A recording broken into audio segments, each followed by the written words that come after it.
Welcome to the Senate Oversight Committee, sir. Thank you, Chairman McBroom. Thank you for giving me the opportunity to speak, and thank you, Vice Chair Lucido. I appreciate your time. I know it's valuable.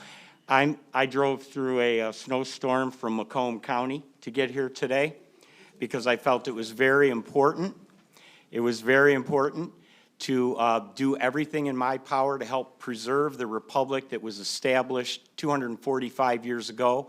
Great patriots gave their lives for this republic, and we're about to see it start slipping away from us if we don't preserve election integrity in this country. So I want to give some general observations of specific events that I witnessed on the 2 days that I served as a poll challenger at the TCF Center in Detroit.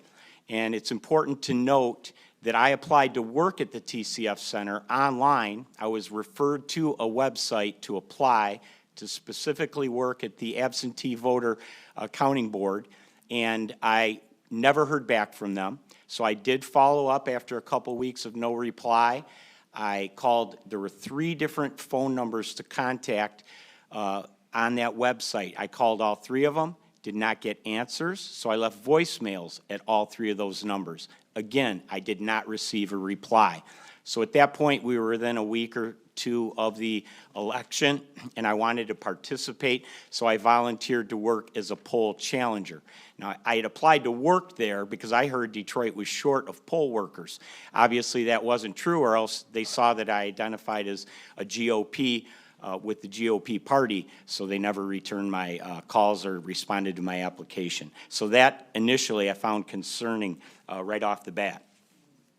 I did not prepare a statement for my remarks today, so I'll be using the sworn affidavit that I submitted to a lawyer named Sean Flynn, who's working directly with Rudy Giuliani on collecting evidence, sworn statements. I hear in the media all the time that there's no evidence, there's no evidence.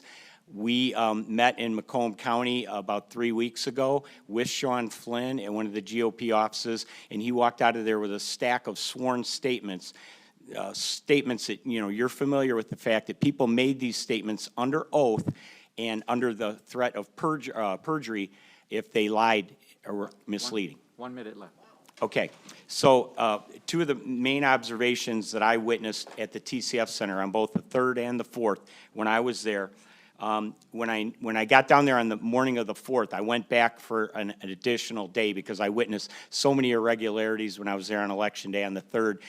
Immediately upon walking in, I ran into Randy Bishop, and Randy owns radio stations. He's very IT savvy. He said, "Brian, I was here all night. What's going on here is unbelievable." He said, "Let me show you something right now before I leave."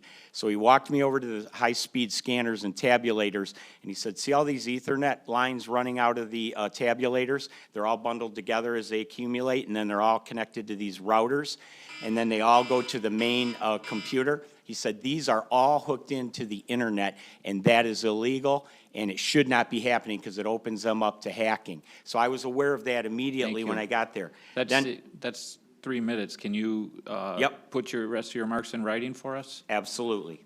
Okay, thank you for your time. I appreciate it. I'm sorry that we're trying to keep moving. Any Yep, questions? I understand. Okay, Thank you. Thank you for your time today, sir. Thanks, Brian.